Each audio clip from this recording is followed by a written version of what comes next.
Morning all. Alright, so it is roster freeze day. So as of noon Pacific or 3 o'clock Eastern, which is an hour and a half from now, the rosters are frozen in the NHL. So if you want to make a trade, you kind of got to do it now unless it's just going to be picks. Miro Heiskanen has signed a massive deal with the Dallas Stars, and you know that Quinn Hughes has to be looking at this and going, all right, so they've set the bar. It is an 8-year, $67.4 million extension.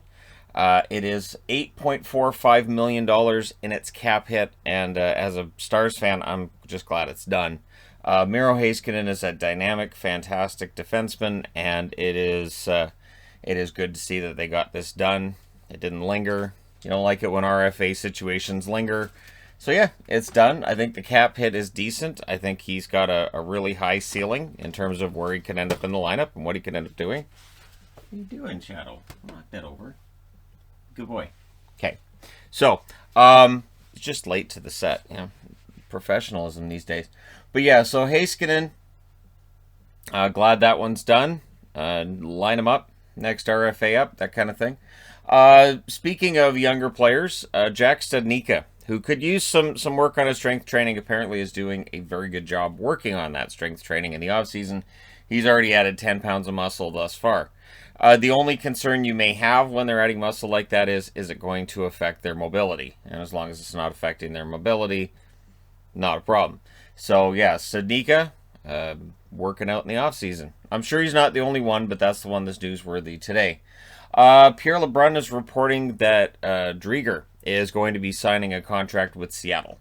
That's where this is all leaning. That Seattle's going to be signing Driedger. He's going to be gone out of Florida, and for Florida, it's not really. It's a loss, but it's not a huge loss in that they still have Spencer Knight, and they've got a goaltender they're spending a lot of money on as well, other than Spencer Knight. So yeah, Florida will be okay, and for Driedger, good luck in Seattle. Apparently, another player who may be Seattle-bound, Max Domi.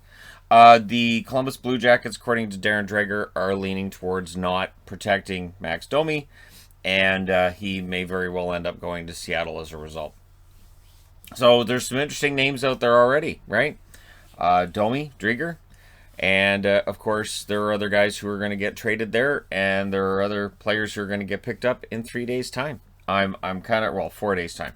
I'm kind of anxious to see what happens, but again, the roster freeze starts at noon Pacific. So between now and then, trades may be taking place that I may have to report on. We've had 3 so far for teams to try to either prepare for the expansion draft via meeting the requirements or via trading guys they were going to lose for nothing. So we'll see how things go today. And if any other moves are made, and if they are, I'll be here to report on them. Let me know your thoughts in the comment section below as always. Don't forget to hit like and subscribe if you're browsing your way through. If you just happened upon this video, and hey, can't wait to go over the protected lists. Likely they'll all be revealed publicly tomorrow, but we may very well know them today.